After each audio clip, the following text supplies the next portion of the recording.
Start. Hello everyone, welcome to the target of Home Science Academy. Myself Priya. तो friends एक बार आप सभी का हमारे ऑनलाइन यूट्यूब चैनल पर स्वागत है।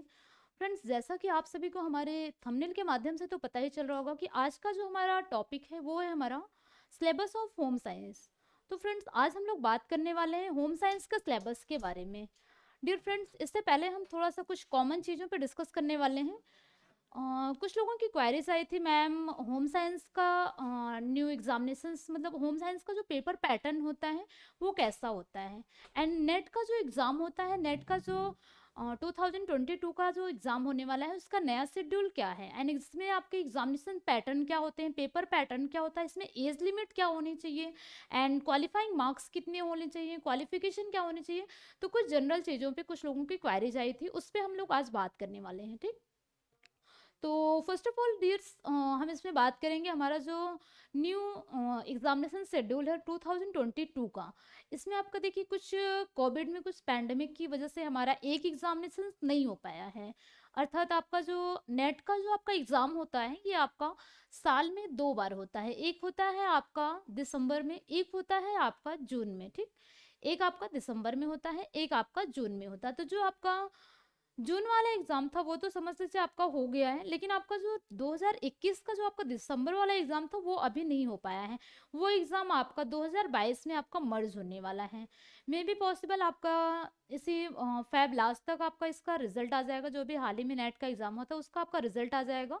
देन इसके बाद आपका तुरंत नोटिफिकेशन आ जाएगा जिसमें आपका दोनों एग्जाम मर्ज कर दिया जाएगा। ठीक, एंड इसके बाद आपकी आती है एलिजिबिलिटी की बात कि आपका जो फॉर्म फिल करने की एलिजिबिलिटी होनी चाहिए वो क्या होनी चाहिए। देखिए आपको फॉर्म फिल करने की जो एलिजिबिलिटी होती है वो तो आप पीजी अपेयरिंग में भी अपना फॉर्म फिल कर सकते हैं। मान लीजिए आपने पीजी फर्स्ट ईयर कर रखा है एंड सेकंड ईयर में आप हैं तो आप सेकंड ईयर में भी फॉर्म को फिल कर सकते हैं एंड एग्जामिनेशन में आप बैठ भी सकते हैं। बट आप अगर मे भी क्वालिफाई कर जाते हैं तो आपका वो नेट क्वालिफाइंग मार्क्स तब तक आपका नहीं ऐड होता है जब तक आप पीजी में, अगर आप ओबीसी हैं तो ओबीसी के लिए आपका 50% मार्क्स होना चाहिए, अगर आप जनरल या ईडब्ल्यूएस में हैं तो आपका 55% मार्क्स होने इंपॉर्टेंट होते हैं।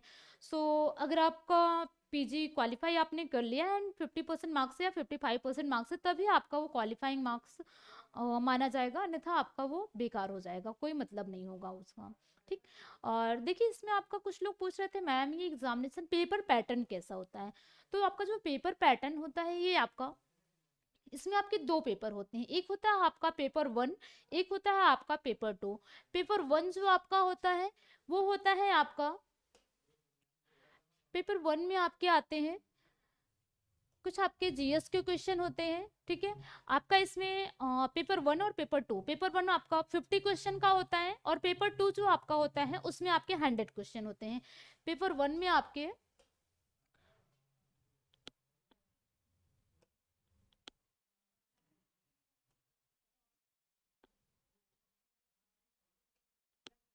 देखिए आपका जो पेपर 1 होता है, पेपर 1 में आपके 50 क्वेश्चंस होते हैं।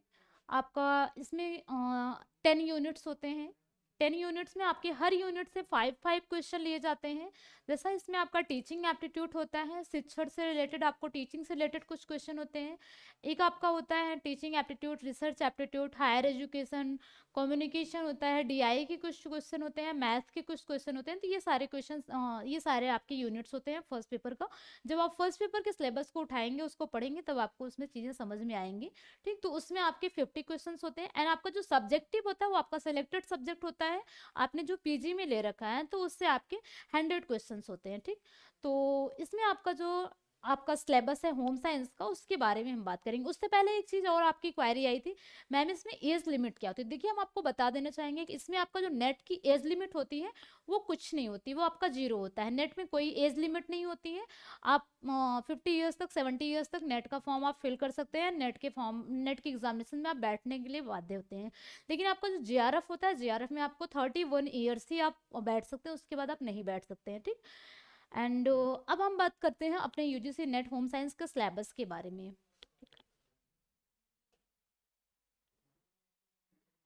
देखिए सबसे पहले जो हमारा सिलेबस है ये हमारे आयोग के द्वारा निर्धारित किया गया है,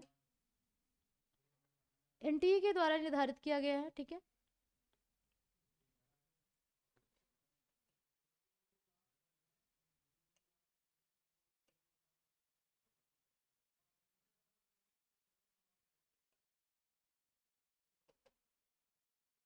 ये हट क्यों नहीं रहा है?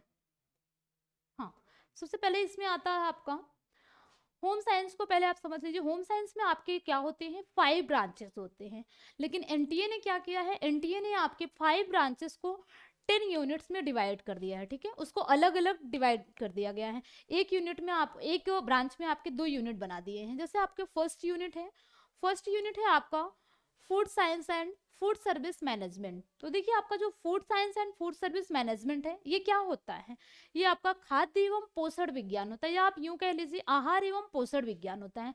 तो आहार एवं पोषण विज्ञान में क्या होता है, इसमें जो आपको पढ़ने होते हैं, इसमें आपको खाद्य से संबंधित, आपको आहार से संबंधित चीजों पढ़ने होते हैं। इसमें आपको आपका संतुलित आहार कैसा होता है, असंतुलित आहार कैसा होता है, संतुलित एवं असंतुलित आहार के बारे में। इसमें आपको फिजिकल एंड, सबसे पहला आपका आता है properties of food and physical and chemical properties.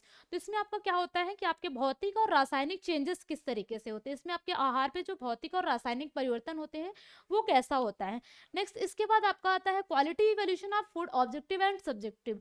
इसमें आपका क्या होता है, पोषणात्मक तत्वों खाद्य वर्गों, खाद्य के लक्षण, खाद्य की गुणवत्ता का मूल्यांकन होता है, ठीक है। देन आफ्टर इसके बाद जो आपका आता है effective of cooking and processing, effective of cooking. Then इसमें आपका क्या होता है, पोषणात्मक तत्वों एवं अन्य भौतिक पैरामीटर, ठीक। तो ये सारी चीजें आपकी होती हैं फर्स्ट यूनिट में, ठीक। फर्स्ट यूनिट में आपका अर्थात आपका खाद्य से रिलेटेड सारी चीजें होती हैं, ठीक। इसके बाद क्या होता है आपका, आगे में इसमें एक एक टॉपिक पे जितने आपके हर आपके यूनिट में 10 टॉपिक्स हैं, हर टॉपिक से एक एक क्वेश्चन पूछे जाएंगे, तो हम आपको एक एक टॉपिक के बारे में आगे बताऊंगी। इसके बाद आपका आता है nutrition and dietetics. Nutrition and dietetics में क्या होता है, ये आपका पूरा आपको टोटल न्यूट्रिशन के बारे में पढ़ने होते हैं। क्या होता है आपका टोटल न्यूट्रिशन के बारे में होता है, आहार एवं पोषण एवं आहार विज्ञान। तो इसमें क्या रहेगा, आपको आपका जो न्यूट्रिशन होता है, जैसे आपका मान लीजिए आपका कार्बोज हो गया, प्रोटीन हो गए, विटामिन हो गए, मिनरल्स हो गए। तो टोटल आपको इसमें किस तरीके, कौन सी अवस्था में, कौन सी स्टेज पे आपको कितनी मात्रा में न्यूट्रिशन की रिक्वायरमेंट होनी चाहिए, कितना आपको न्यूट्रिशन देना चाहिए आपको, ये सारी चीज़ें आपको इसमें पूछे जाएंगे। फूड ग्रुप्स के बारे में, बैलेंस डाइट के बारे में, ठीक। नेक्स्ट आपका इसमें आता है थर्ड यूनिट है आपका टेक्सटाइल। टेक्सटाइल में देखिए आपका क्या होता है, टेक्सटाइल टर्मिनोलॉजी। फर्स्ट जो आपका टॉपिक है वो है आपका टेक्सटाइल टर्मिनोलॉजी। टेक्सटाइल में इसमें आपका कुछ ऐसे टर्मिनोलॉजी हैं जो आपके एग्जाम के पॉइंट ऑफ व्यू से बहुत ही इंपॉर्टेंट रोल प्ले करते हैं। फर्स्ट होता है आपका फाइबर, फाइबर है, यार्न है, वेव्स है, एंड आपका फैब्रिक्स हैं। तो इसमें क्या होता है, आपको क्या पढ़ने होते हैं, classification of fibres, classification of fibre, आपको रेशों के वर्गीकरण के बारे में पढ़ने होंगे, आपको धागे के वर्गीकरण, क्लासिफिकेशन ऑफ यार्न के बारे में पढ़ने होंगे। देन इसके बाद जो आपका नेक्स्ट आता है वो आपका आता है manufacturing process of major. Manufacturing, आपको इसमें रेशों का जो आपका परिधान का जो आपका निर्माण होता है, रेशों का निर्माण किस तरीके से होता है, इसके आपके कुछ प्राचीन काल में कुछ आपके निर्माण हुए थे, कुछ उसके मनोवैज्ञानिक सिद्धांत होते हैं, उसके बारे में हम आगे डिस्कस करेंगे, ठीक। तो ये सारे आपके 10 यूनिट्स हैं, आगे एक एक टॉपिक पे हम डिस्कस करेंगे। देन इसके बाद जो हमारा आता है वो हमारा अपैरल डिजाइनिंग। अपैरल डिजाइनिंग में ये भी आपका टेक्सटाइल का सेकंड पार्ट होता है, ठीक है, आपका उसी से ही रिलेटेड होता है, बस थोड़ा सा डिफरेंट कर दिया गया है। इसमें क्या होता है, आपका बॉडी मेजरमेंट एंड बॉडी को मेजरमेंट करना होता है। नेक्स्ट थिंग आपका होता है एंथ्रोपोमेट्री। एंथ्रोपोमेट्री मीन्स आपका होता है कि बॉडी को किस तरीके से मेजरमेंट, आपको जब आपका रेशों से वस्त्र का जब आपका निर्माण हो गया, तो अब जब हम वस्त्र को पा लेते हैं, मतलब वस्त्र के रूप में उसको ग्रहण कर लेते हैं, तो वो तो अभी एक परिधान के रूप में आया है, एक सिंपल हमको वस्त्र मिला है, लेकिन उसको पहनने योग्य कैसे हम वो बनाएंगे। पहनने योग्य बनाने के लिए हमको सबसे पहली चीज होती है हमारी body measurement. And body measurement में क्या होता है, आपको नाप लेना, किस तरीके से हम पहनने योग्य उसको बनाएंगे। नेक्स्ट इसके बाद आपका इक्विपमेंट्स एंड टूल्स। तो आपको जो मैन्युफैक्चरिंग होता है, वस्त्र बनाने के लिए जो मैन्युफैक्चरिंग में टूल्स होते हैं, उसके बारे में कौन कौन से टूल्स होते हैं उसके बारे में आगे हम बात करेंगे। ये आपका आता है एलिमेंट्स एंड प्रिंसिपल्स। तो इसमें आपके जो परिधान को निर्माण करने के लिए, परिधान को बनाने के लिए कौन कौन से एलिमेंट्स होते हैं, कौन से उसमें मोस्ट इंपॉर्टेंट होते हैं, वो आपके इसमें होते हैं, ठीक। इसके बाद जो आपका होता है, इसके बाद आपका है नेक्स्ट है हमारा resource management and consumer issues. Resource management and consumer issues ये क्या होता है आपका, इसमें आपको देखिए कुछ सबसे मोस्ट इम्पॉर्टेंट होता है गर्ल्स के लिए। गर्ल्स के लिए इसमें क्यों इम्पोर्टेंट होता है कि जब एक गृहिणी क्या होती है, गृहिणी ही पूरे घर को संभाल के रखती है, ठीक है। तो ये एक ऐसा टॉपिक होता है जो आपके होम साइंस के लिए बहुत ही इंपॉर्टेंट रोल प्ले करता है, आपके दैनिक जीवन में भी इसका बहुत ही इंपॉर्टेंट रोल होता है, ठीक है। इसका आपका जो, इसे हिंदी में हम जानते हैं आवासीय एवं आंतरिक डिजाइन, आवासीय एवं आंतरिक डिजाइन। तो इसमें क्या होता है मैनेजमेंट कॉन्सेप्ट, मैनेजमेंट कॉन्सेप्ट इसमें आपको किस तरीके से अपने घर को, अपने मनी को एंड एनर्जी को, हर चीज़ को किस तरीके से मैनेज करके रखना होता है, वो सारी चीज़ें इसमें पूछते हैं, ठीक। इसके बाद हमारा आता है, नेक्स्ट है हमारा, हम थोड़ा सा इसको स्पीड में ले रहे हैं क्योंकि आगे क्लास लगी हुई है, आगे एक एक टॉपिक पे हम डीप में डिस्कशन करेंगे, ठीक है। इसके बाद हमारा आता है housing and interior design, housing and interior designing. तो ये क्या होता है, इसमें भी हम डिज़ाइन के फंडामेंटल्स के बारे में बात करते हैं। जो हमारा डिज़ाइन होता है, डिज़ाइंस के कुछ फंडामेंटल्स टूल्स होते हैं, कुछ इसके एलिमेंट्स होते हैं, elements of art, principle of design, ठीक है। तो प्रिंसिपल ऑफ डिज़ाइन के भी बारे में हम आगे एक एक छोटे छोटे टॉपिक्स होते हैं, कई सारे उसमें प्रिंसिपल हैं, उसको हम आगे पढ़ेंगे डीप में। इसमें मोस्ट इंपॉर्टेंट क्या होता है, कलर्स, कलर्स के कुछ मनोवैज्ञानिक सिद्धांत होते हैं, तो उसको भी हम आगे डीप में देखेंगे,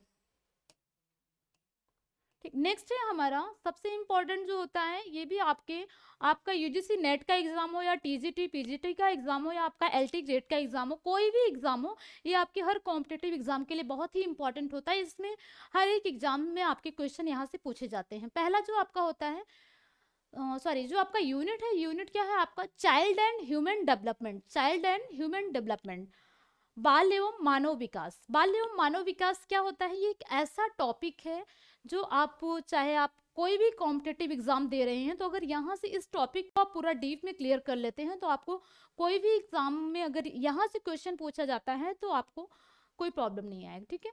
सबसे पहला जो आपका आता है वो होता है principle of growth and development, principle of growth and development, वृद्धि और विकास के सिद्धांत।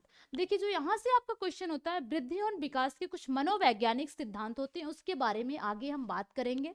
नेक्स्ट इसके बाद जो हमारा होता है, इसके बाद हमारा आता है theories of human development, theories of human development and behaviour, मानव विकास एवं व्यवहार संबंधी सिद्धांत। क्या होता है, मानव विकास एवं व्यवहार संबंधी सिद्धांत।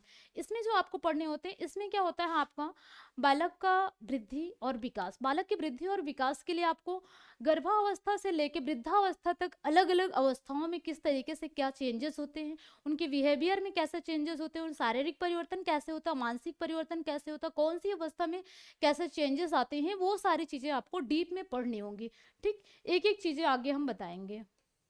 इसके बाद जो हमारा नेक्स्ट है वो है हमारा फैमिली स्टडीज, फैमिली स्टडीज में इसमें क्या होता है आपका पारिवारिक अध्ययन।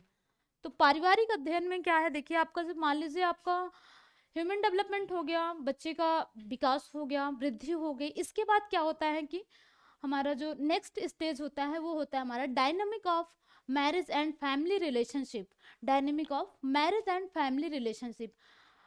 आपको इसमें वैवाहिक विवाह और पारिवारिक संबंधों की गतिविधियों को समझना होता है, मैरिज लाइफ के बारे में आपको इसमें पढ़ना होता है, ठीक है। इसके बाद हमारा आता है family welfare approaches and programmes. तो इसमें क्या हुआ था कि कुछ बहुत सारे ऐसे प्रोग्राम्स हुए थे जिसके बारे में हमें कुछ मनोवैज्ञानिक सिद्धांत थे, कुछ ऐसे प्रोग्राम्स थे, कुछ ऐसे फंक्शंस हुए थे जो आपको कई ईयर्स वाइज हुआ था। तो वो आपको ईयर्स इसमें आपको बहुत इंपॉर्टेंट होते हैं, वो ईयर आपको याद करने होंगे, कौन से ईयर में कौन से प्रोग्राम कौन से फंक्शन हुए थे, ठीक है। तो ये सारी चीज़ें आप एक बार देख लीजिएगा इसको। इसके बाद जो हमारा आता है वो होता है हमारा communication for development, communication for development. इसमें क्या है आपका विकास हेतु संचार है, ठीक है। क्या है आपका विकास हेतु संचार है। किस तरीके से आपके कम्युनिकेशन के थ्रू कैसे लोगों का विकास होता है, उसके बारे में पूछा गया है। ये आपका फर्स्ट पेपर का यूनिट है, ठीक है। आप अगर फर्स्ट पेपर की प्रिपरेशन कर रहे हैं तो फिर इसको पढ़ने की बहुत ज़्यादा, ये टॉपिक पढ़ने की बहुत ज़्यादा ज़रूरत नहीं है। आप अगर फर्स्ट पेपर पढ़ लिए हैं तो ये समझ लीजिए आपका सेम ही चीज़ें हैं, सिमिलर है, ए टू जेड वैसे ही है। लेकिन अगर आप फर्स्ट पेपर में नहीं प्रिपरेशन किए तो इसमें आप कर लीजिए, ये आपका फर्स्ट पेपर में काम आ जाएगा, ठीक है। तो इसमें हम basic of communication natures and characteristics के बारे में बात करेंगे। आगे हम बात करेंगे कुछ कॉन्सेप्ट इसके हैं, कुछ ऐसे कॉन्सेप्ट होते हैं इसमें आपके, कुछ टेक्निकल का कैसे आपका आईसीटी का क्या इसमें यूज किया गया है, टेक्निकल का कैसे यूज किया गया है, कैसे हम लोगों को किस तरीके से विकसित किए हैं, तो उसके बारे में इसमें बताया गया है, ठीक है। इसके बाद जो हमारा आता है सबसे लास्ट है हमारा extension management and community development. Extension management and community development में विकास प्रबंधन एवं सामुदायिक विकास, क्या है आपका विकास प्रबंधन एवं सामुदायिक विकास, सबसे लास्ट यूनिट है ये आपका, जो आपका बहुत ही इंपॉर्टेंट है। इसमें देखिए क्या होता है, इसमें आपका सबसे पहला जो आपका टॉपिक है वो है आपका historical perspective of extension management. आपने विस्तार के ऐतिहासिक परिप्रेक्ष्य में किस तरीके से शिक्षा को विकसित किया गया है, जो हमारे ग्रामीण के कुछ लोग हैं, गांव में रहने वाले कुछ लोग हैं, उन्हें किस तरीके से हम आईसीटी के माध्यम से कैसे हम उनको विकसित किए हैं, कुछ कठपुतलियों के माध्यम से, कुछ आईसीटी के माध्यम से किस तरीके से उनका विकास किया गया है, कैसे कुछ उसमें वेलफेयर फाउंडेशन किए गए हैं, कुछ उसमें प्रोग्राम्स किए गए हैं। एंड अब हम आईसीटी से उन्हें चलचित्र के माध्यम से, रेडियो के माध्यम से कैसे हम उनको विकसित कर रहे हैं, तो वो सारी चीज़ें हैं, ठीक। इसके बाद हमारा जो लास्ट होता है सबसे इम्पॉर्टेंट, ये आपका रिसर्च मेथड्स होता है। देखिए रिसर्च मेथड्स का जो मीन्स होता है, इसमें आपको समस्याओं को पहचानना होता है। सबसे पहली चीज होती है समस्या को पहचानना। उसके बाद क्या होता है, समस्या के सोल्यूशन। इसमें आपको समस्याओं को पहचानना भी है और समस्याओं का सोल्यूशन भी निकालना, क्योंकि आप एक असिस्टेंट प्रोफेसर बनने जा रहे हैं, तो इसमें आप रिसर्च तो जरूर ही कर रहे होंगे या रिसर्च करेंगे भी। तो रिसर्च करने के लिए क्या होता है, हर एक यूनिट में आपका हर एक टॉपिक पे लास्ट में रिसर्च के बारे में जरूर पूछा गया है कि जितना आपने पढ़ा है इसमें आप रिसर्च करिए। सबसे लास्ट में ही आपका यूनिट है, क्योंकि आपने जब पूरा 9 टॉपिक्स पढ़ लिया है, तो आपने जो 9 टॉपिक्स पढ़े हैं इसमें आपके जो समस्यात्मक सिद्धांत है, उसका जो आपका सोल्यूशन होता है वो कैसे आप निकालेंगे, उसका आप निर्णय कैसे लेंगे, ठीक है। तो ये आपका लास्ट यूनिट है, ठीक। आई होप कि आप लोगों को सिलेबस के बारे में तो इतना समझ में ही आ गया होगा। ये आपका भी इंग्लिश का वो लगा हुआ है, ठीक है। आगे हम आपको हिंदी में भी अपलोड कर देंगे, इसका जो आपका पीडीएफ है हिंदी में भी आपको सेंड कर देंगे। अभी आप इतना देख लीजिए, ठीक है।